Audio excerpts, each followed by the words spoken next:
الحمد لله وكفى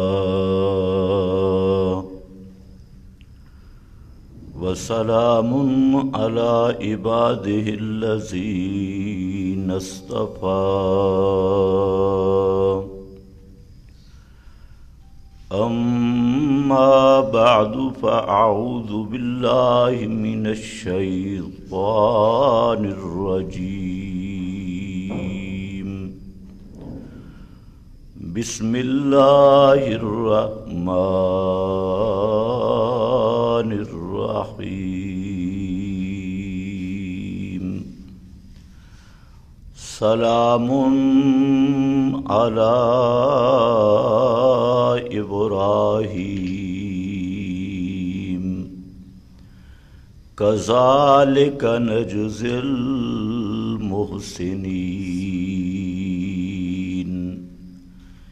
إنه من عبادنا المؤمنين سبحان ربك رب العزة عما يصفون وسلام على المرسلين والحمد لله رب العالمين۔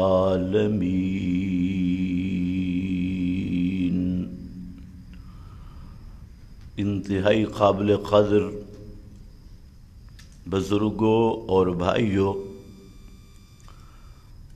آج کا یہ عظیم دن مواحد اعظم جد الانبیاء حضرت ابراہیم علیہ السلام کے جذبہ قربانی کی یاد ہے، اور اسلام میں محض یاد دہانی مقصود نہیں ہوتا۔ قرآن کریم کسی واقعہ کو کہانی کے طور پہ پیش نہیں کرتا، بلکہ ہدایت، عبرت اور سبق کے طور پہ قرآن کریم واقعات کو ذکر کرتا ہے۔ تو یہاں جو حضرت ابراہیم علیہ السلام کا مفصل واقعہ کئی مقامات پر ذکر کیا گیا، تو اس سے مقصود میرے اور آپ کے ایمان اور عمل کی تصحیح ہے، اور ایمان و عمل کے لیے عبرت اور سبق ہے۔ حضرت ابراہیم علیہ السلام پر کئی امتحانات آئے۔ خود اللہ رب العزت نے ذکر کیا وَإِذِ ابْتَلَىٰ إِبْرَاهِيمَ رَبُّهُ، کئی امتحان آئے، لیکن ان امتحانات میں حضرت ابراہیم کا نتیجہ ذکر کیا فَأَتَمَّهُنَّ، کہ سب امتحانات میں کامیاب ہوئے۔ تو امتحان ہر آدمی کے ضرب اور صلاحیت کے مطابق ہوتا ہے، لیاقت کے مطابق ہوتا ہے، تو انبیاء کے بھی امتحان ہوئے۔ حضرت ایوب پر امتحان آیا، حضرت یعقوب پر امتحان آیا، حضرت داؤد پر امتحان آئے، حضرت یوسف پر امتحان آئے، اسی طرح حضرت سلیمان پر جو بادشاہ بھی اور پیغمبر بھی، ان پہ بھی امتحان آئے۔ تو انبیاء کرام پر امتحانات کا ایک مقصد اور حکمت یہ ہوتی ہے کہ کوئی حضرات انبیاء کرام کی عظمت اور شان کو دیکھ کر انہیں مشکل کشا نہ مان لے، حاجت روا نہ مان لے، اور الوہیت کی صفات کا حامل نہ مان لے۔ تو اس لیے اللہ نے انبیاء پر امتحان رکھے۔ اور دوسرا کہ انبیاء کرام انسانیت کے لیے نمونہ بنے، اور تیسرا کہ ان کے درجات کو بلند کیا جائے، مقامات کو بلند کیا جائے۔ اور بھی بڑی حکمتیں ہیں۔ تو حضرت ابراہیم علیہ السلام پر پہلا امتحان شروع ہوا نبوت کی ابتدا سے، کہ حضرت ابراہیم کا والد آزر مشرک تھا۔ یہ واقعہ آپ سنتے رہتے ہیں، اور پہلے گھر میں مقابلہ شروع ہوا والد کے ساتھ، اور یہ بڑا امتحان ہے کہ بیٹا موحد ہو، والد مشرک ہو، اور پھر والد بھی چودھری ہو، پیر ہو، اور صاحب اقتدار ہو، تو اس کے ساتھ بات کرنا بڑا مشکل ہے۔ لیکن حضرت ابراہیم نے یہاں پر بھی صحیح معنوں میں مسئلہ بیان کیا۔ پھر امتحان آیا کہ مشرکین کے آلہہ اور دربار پہ حملہ کیا، اور آپ کو پتہ ہے مشرک کے دربار پر حملہ کرنا بڑا مشکل ہے، آسان کام نہیں۔ اور حضرت ابراہیم نے دربار پہ ایسا حملہ کیا کہ کسی ایک مشکل کشا کو نہیں چھوڑا۔ بطور نمونہ کے کبیر اللہم، ان کا جو اعلی حضرت تھا، اس کے کندھے پہ کلاڑا رکھ دیا تاکہ ان کو مسئلہ سمجھایا جائے۔ تو دربار پہ حملہ اور سارا صفایا کر دینا، یہ بھی ایک بڑا امتحان تھا۔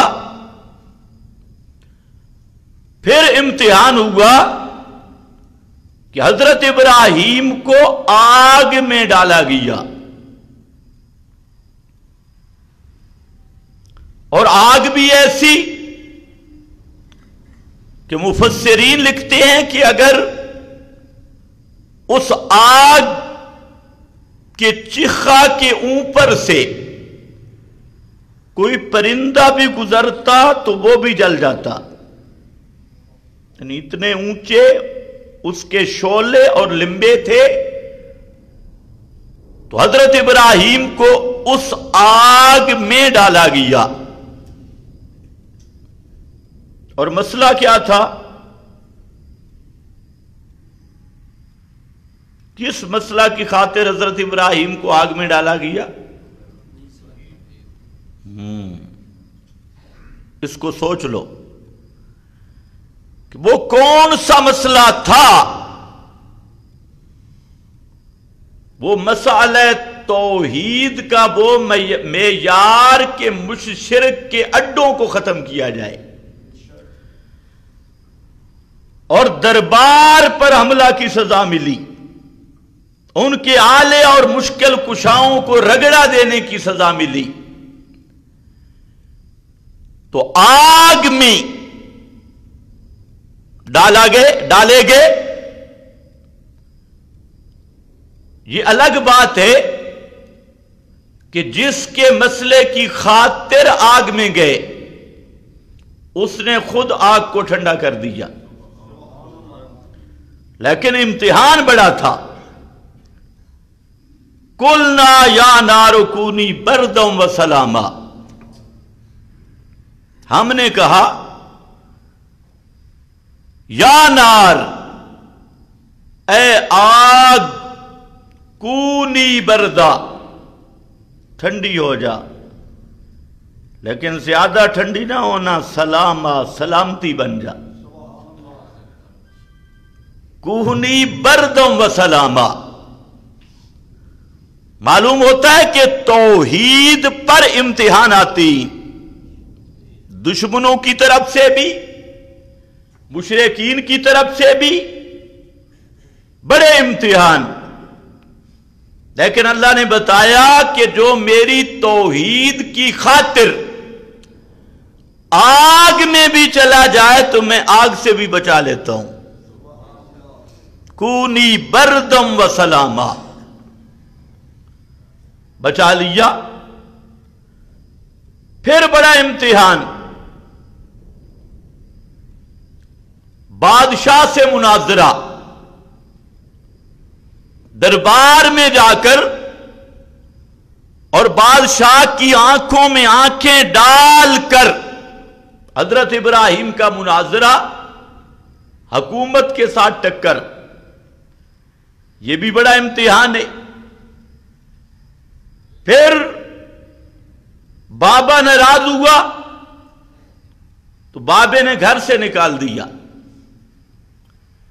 اب گھر چھوڑ کر ہجرت کی،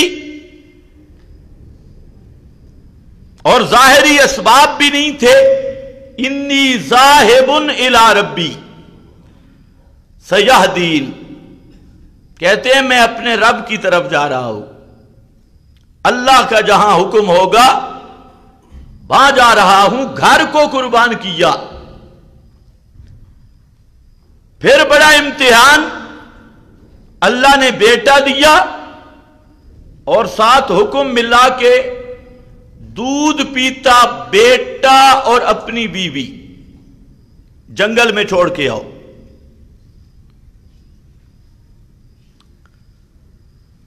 دودھ پینے والا بیٹا، بیوی جنگل بیابان، وہاں چھوڑا تو بیوی نے پوچھا کہ مسئلہ کیا ہے، آپ ناراض ہیں؟ اللہ نے بولنے پہ پابندی لگا دی، بتانا نہیں ہے۔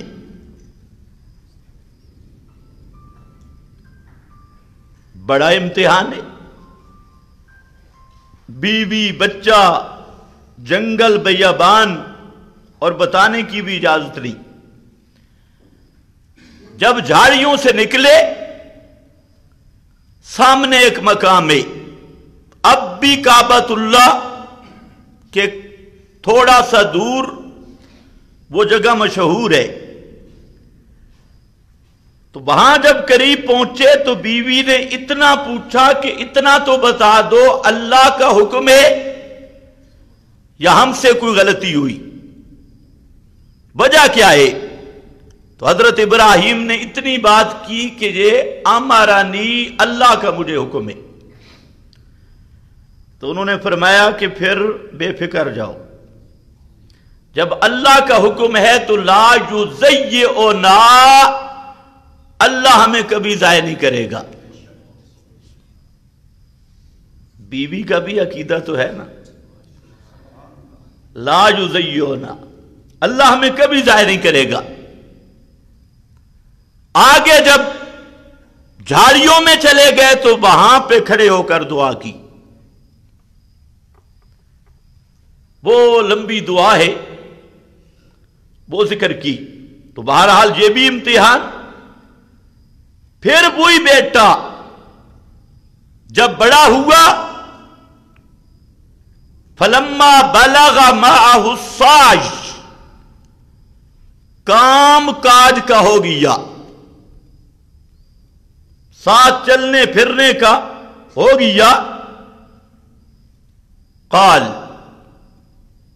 تو فرمایا یا بنی انی ارا فی المنام، میں خواب میں دیکھ رہا ہوں کہ تجھے ذبح کر رہا ہوں. بیٹا خواب میں، اور یہ مسئلہ ذہن میں رکھ لیں، پیغمبر کا خواب وہی ہوتا ہے، اور پیغمبر کے علاوہ کسی کا خواب دلیل نہیں. یہ بھی لوگوں کو سمجھنے میں غلطی لگی. نبی کا خواب حجت اور دلیل ہے، اور پیغمبر کے علاوہ کوئی بھی ہو اس کا خواب حجت اور دلیل نہیں ہے. آج کل پوری امت خوابوں پہ کھڑی ہے.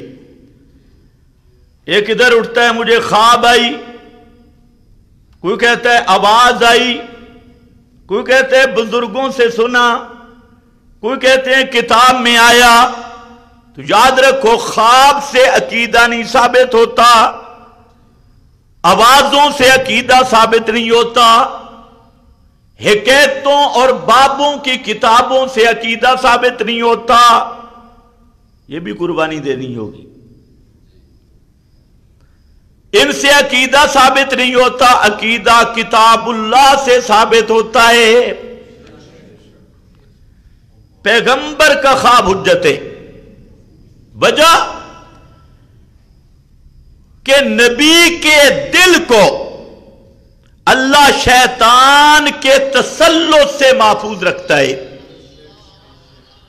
پیغمبر جاگ رہا ہو تب بھی اللہ کا پہرا ہے، اور پیغمبر کو نیند ہو تب بھی اللہ تعالی کی طرف سے پہرا ہے. تو پیغمبر کا دل محفوظ ہے، باقی کسی کے دل کی گارنٹی نہیں.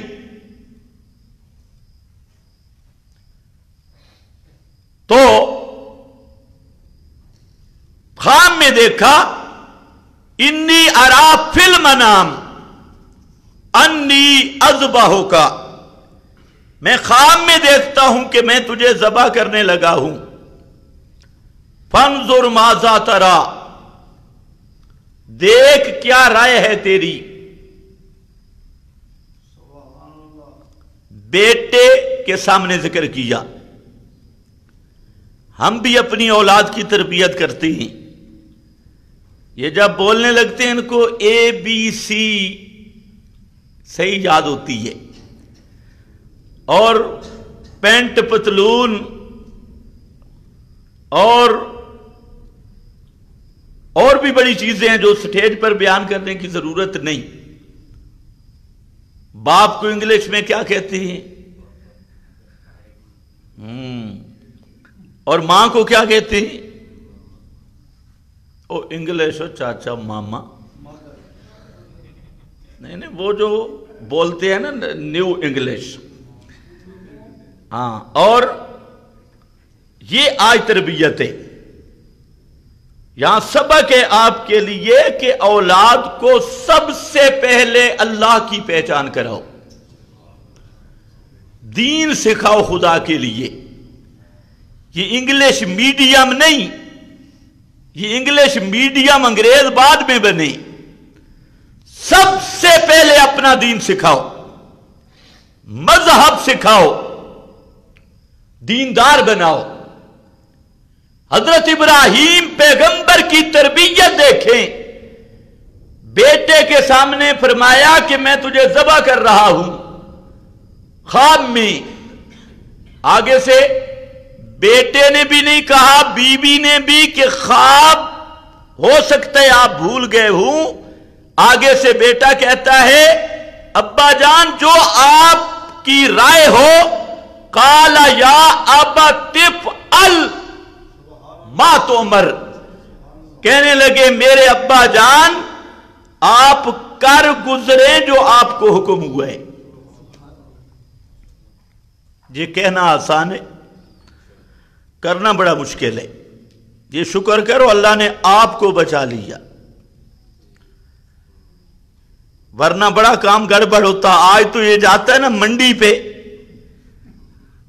اور دیکھتا ہے کہ کوئی تھوڑا سا وہ مل جائے، پھر مسئلہ پوچھتا ہے جی فلانا عیب ہے کیا کروں؟ تو میں تو مسئلہ ایک ہی بتاتا ہوں، بھئی عیب والا جانور جس کا مسئلہ پوچھ رہا ہے اس سے لیتے ہوئے شرم نہیں آتی؟ ایسا جانور جس کا مسئلہ پوچھنا پڑ جائے کہ اتنا عیب ہے، یہ لگ جائے گا یا نہیں؟ تو کم از کم اس سے بھی تو شرم کرنی چاہیے۔ حضرت ابراہیم نے جو قربانی دی تھی اس میں کوئی عیب تھا؟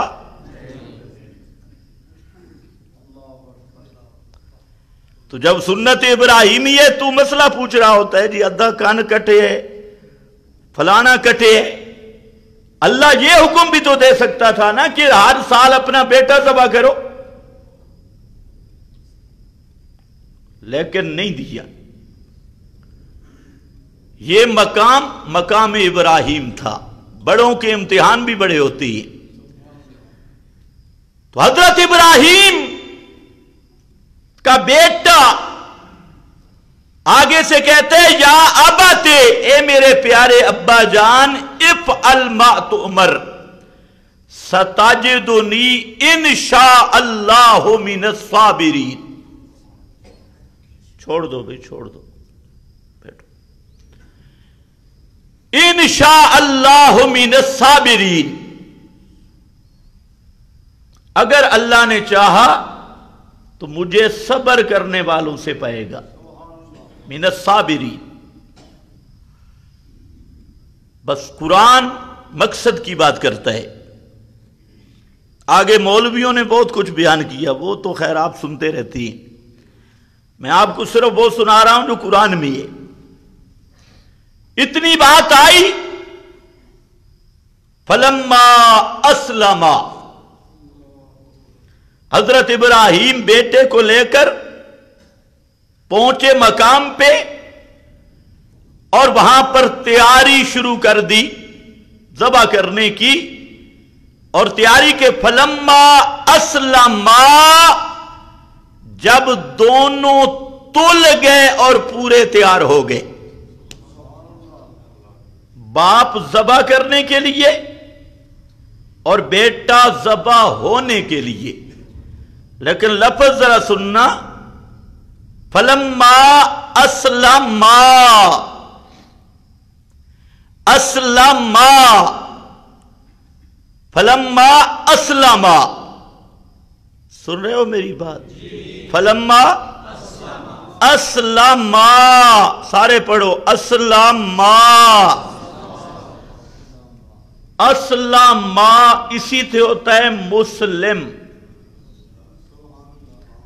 اسلما سے ہے مسلم۔